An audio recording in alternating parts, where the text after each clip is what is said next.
ഇത്രത്തോളം ഞങ്ങളെ കഷ്ടപ്പെടുത്തിയിട്ട് അവർക്ക് എന്ത് നേടാനെന്ന് അറിഞ്ഞൂടാ. വാശി. സമരത്തിന്റെ ഒരു അടുത്ത ഘട്ടത്തിലേക്ക് പോകാൻ പോവുകയാണ്. 20-ാം തീയതി മുതൽ നിരാഹാര സമരത്തിലേക്ക് പോവുകയാണ്. അതിനെ അപ്പോഴെങ്കിലും നിങ്ങളുടെ ആവശ്യങ്ങൾ അംഗീകരിക്കുമെന്ന് പ്രതീക്ഷിക്കുന്നുണ്ടോ? പ്രതീക്ഷയുണ്ട്. നിരാഹാരത്തിലോട്ട് പോവാതെ അതിനു മുമ്പേ എന്തെങ്കിലും ഒരു തീരുമാനം എടുത്താൽ നല്ലതായിരുന്നു. ഇല്ലെങ്കിൽ നിരാഹാരമാണ്. ഞങ്ങളെല്ലാം ഓരോ ആശമാരും ഓരോ അതിൻ്റെ ഇതനുസരിച്ച് കിടക്കും. ആശാപ്രവർത്തകരുടെ സമരം ഇന്ന് 37-ാം ദിവസത്തിലേക്ക് എത്തി നിൽക്കുകയാണ്. ഈ 36 ദിവസങ്ങൾ പിന്നിട്ട് ഈ 37-ാം ദിവസത്തിൽ എത്തി നിൽക്കുമ്പോഴും സർക്കാരിന്റെ ഭാഗത്തു നിന്ന് അനുഭാവപൂർണമായ ഒരു നിലപാട് പോലും ഇവരുടെ കാര്യത്തിൽ ഉണ്ടായിട്ടില്ല എന്നുള്ളതാണ്. ഇന്നലെ സെക്രട്ടേറിയറ്റ് വളഞ്ഞുകൊണ്ടുള്ള ഒരു സമരപരിപാടിയിലേക്ക് അടക്കം ഇവർ പോയിരുന്നു. ഏതാണ്ട് 7 മണിക്കൂറാണ് ഇവർ സെക്രട്ടേറിയറ്റിന്റെ മുന്നിലെ റോഡും അതുപോലെ തന്നെ സെക്രട്ടേറിയറ്റിന്റെ സമര ഗേറ്റും ഉപരോധിച്ചുകൊണ്ട് ഒരു സമരത്തിലേക്ക് പോയത്. ആ ദൃശ്യങ്ങൾ നമ്മൾ ഇന്നലെ കണ്ടതുമാണ്. അതിന് പിന്നാലെ യാതൊരു തരത്തിലുള്ള നിലപാടും വരാത്തതിന് പിന്നാലെ തന്നെ ഇനിയിപ്പോൾ അടുത്ത 20-ാം തീയതി മുതൽ വരുന്ന 20-ാം തീയതി മുതൽ നിരാഹാര സമരത്തിലേക്ക് കടക്കാനുള്ള ഒരു തീരുമാനത്തിലേക്കും ഈ ആശാ പ്രവർത്തകർ എത്തിയിട്ടുണ്ട്. സമരം ശക്തമാക്കുക അല്ലെങ്കിൽ സമരത്തിന്റെ ഒരു അടുത്ത ഘട്ടത്തിലേക്ക് നീങ്ങുക എന്നുള്ള ഒരു നിലയ്ക്കാണ് ഇപ്പോൾ 20-ാം തീയതി മുതൽ നിരാഹാര സമരം പ്രഖ്യാപിച്ചിരിക്കുന്നത്. ഈ സമരസമിതിയിലെ 3 അംഗങ്ങളായിരിക്കും ആദ്യഘട്ടത്തിൽ ഈ നിരാഹാര സമരത്തിലേക്ക് കടക്കുക. അതിനുശേഷം ആവശ്യമെങ്കിൽ മറ്റ് അംഗങ്ങൾ കൂടി ആ സമരത്തിലേക്ക് പോകും എന്നാണ് ഇവർ അറിയിച്ചിരിക്കുന്നത്. ഇന്നലെ ഇപ്പോൾ ചേച്ചി ഇന്നലെ വലിയ സമരമൊക്കെ നടത്തിയതാണ്. 7 മണിക്കൂറോളം സെക്രട്ടേറിയറ്റ് ഉപരോധിച്ചു. പക്ഷേ ഇന്നിപ്പോൾ വീണ്ടും ഇവിടെ വന്നിരിക്കേണ്ടി വരികയാണ്. എന്താണ് പറയാം?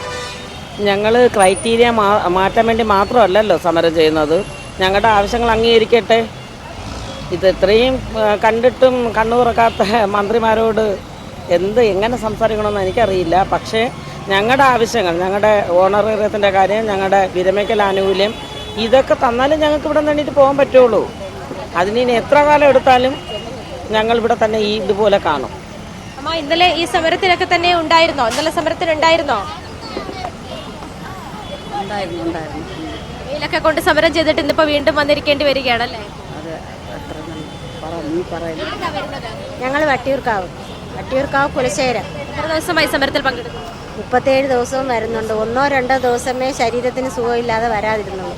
ബാക്കി എല്ലാ ദിവസവും വരുന്നുണ്ട്. ഇന്നലെയും കാലത്ത് വന്ന് 5 മണിക്കാണ് പോയത്.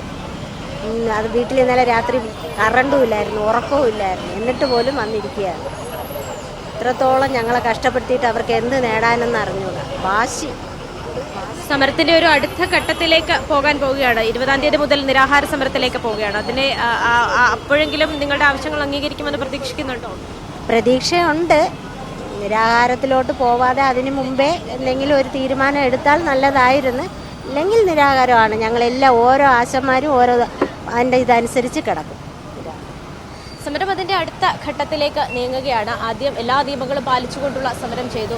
ഇന്നലെ നിയമം ലംഘിച്ചുകൊണ്ടുള്ള സമരം ചെയ്തു. ഇനിയിപ്പോൾ നിരാഹാര സമരത്തിലേക്ക് പോവുകയാണ്. ഇനി ഏതൊക്കെ തരത്തിൽ സമരം ചെയ്യേണ്ടി വന്നാലും, എത്ര ദിവസം സമരം ചെയ്യേണ്ടി വന്നാലും ഈ ഒരു സമരപരിപാടിയുമായി തന്നെ മുന്നോട്ടേക്ക് പോകും എന്നാണ് അധികൃതർ ഈ ഒരു സമരസമിതിയുമായി ബന്ധപ്പെട്ട അല്ലെങ്കിൽ സമരം ചെയ്യുന്ന ആളുകൾ ഒക്കെ തന്നെയും പറയുന്നത്. ഇന്നലെ ഓണറേറിയവുമായി ബന്ധപ്പെട്ട് നിലനിന്നിരുന്ന മാനദണ്ഡങ്ങളെല്ലാം തന്നെ പിൻവലിച്ചുകൊണ്ടുള്ള ഉത്തരവ് വന്നിരുന്നു. സമരത്തിന്റെ ഒരു വിജയമായി തന്നെയാണ് ഇവർ ഇതിനെ കാണുന്നത്. പക്ഷേ എന്നാലും ഇനി പ്രധാനപ്പെട്ട 2 ആവശ്യങ്ങളാണ് അംഗീകരിക്കാനുള്ളത്. ഒന്ന്, ഈ ഓണറേറിയം തുക വർദ്ധിപ്പിക്കുക. 7000 രൂപ എന്നുള്ളത് 21,000 രൂപയാക്കി വർദ്ധിപ്പിക്കുക. അതുപോലെ തന്നെ പിരിഞ്ഞു പോകുമ്പോൾ 5 ലക്ഷം രൂപ നൽകുക തുടങ്ങിയ 2 ആവശ്യങ്ങൾ ഇനിയും അംഗീകരിക്കാനുണ്ട്. അപ്പോൾ അതുകൂടി അംഗീകരിച്ചാൽ മാത്രമേ ഇവിടെ നിന്ന് പോകുകയുള്ളൂ. ആ ആവശ്യങ്ങളടക്കം നിരുപാധികം അംഗീകരിച്ച് സർക്കാർ തങ്ങളെ സഹായിക്കണമെന്നുള്ള ഒരു ആവശ്യം തന്നെയാണ് ഇവർ മുന്നോട്ടേക്ക് വെക്കുന്നത്. പ്രത്യേകിച്ച് ഇത്തരത്തിലൊരു നിരാഹാര സമരത്തിലേക്കൊക്കെ പോകുന്നതിന് മുമ്പ് തന്നെ തങ്ങളുടെ ആവശ്യങ്ങൾ അംഗീകരിച്ചുകൊണ്ട് സർക്കാർ രംഗത്ത് വരണമെന്നാണ് ഇവരുടെയും ഒരു പ്രതീക്ഷയും ആവശ്യവും ഒക്കെ തന്നെ. ക്യാമറ പേഴ്സൺ സിജോ സുധാകരനൊപ്പം സ്വാന്തന സാജു, മീഡിയ 1, തിരുവനന്തപുരം.